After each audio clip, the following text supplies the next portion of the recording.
let me phrase it this way. If we're talking about a just transition and underlining the concept of justice, you can't, you know, tackle the concept of justice without having a realistic understanding of power, of the geopolitical world in which we operate.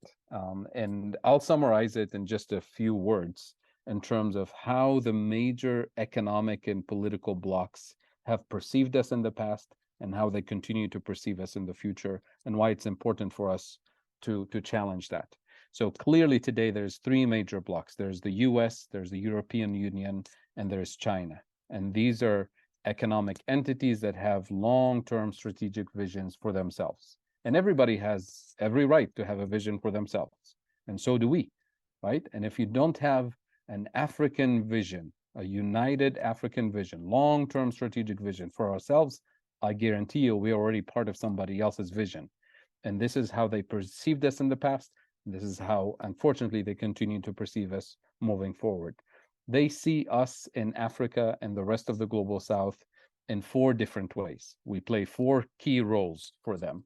The first one is we're the place for cheap raw materials. The second one, we're the place where they dump the industrial output that they produce in the global North. The third one, they see us as a, you know, exotic tourist destination at low cost, right? And they call that development.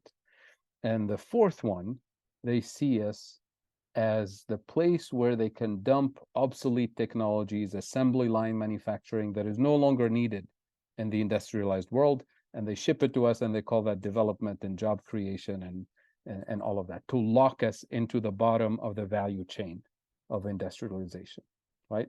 So those are the four roles that we've played in the past.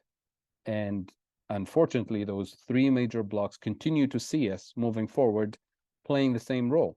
And that's why it's important for us as Africans, as people of the global South, to call on our leaders to pay attention and design a long-term strategy to reposition ourselves with these major blocks, not to dominate the world, but to rebalance the world, right?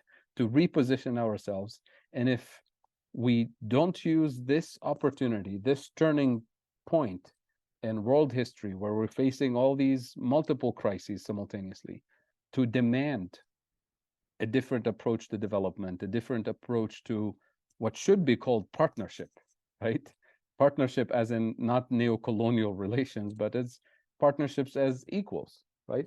Then we would have missed the next 100 years, and we'll be locked into the same position. And nobody can afford this. We can't afford it in Africa, and to be honest, the rest of the world can't afford to move forward with this type of imbalance in the world economy and geopolitics and ecologically, because that guarantees more damage.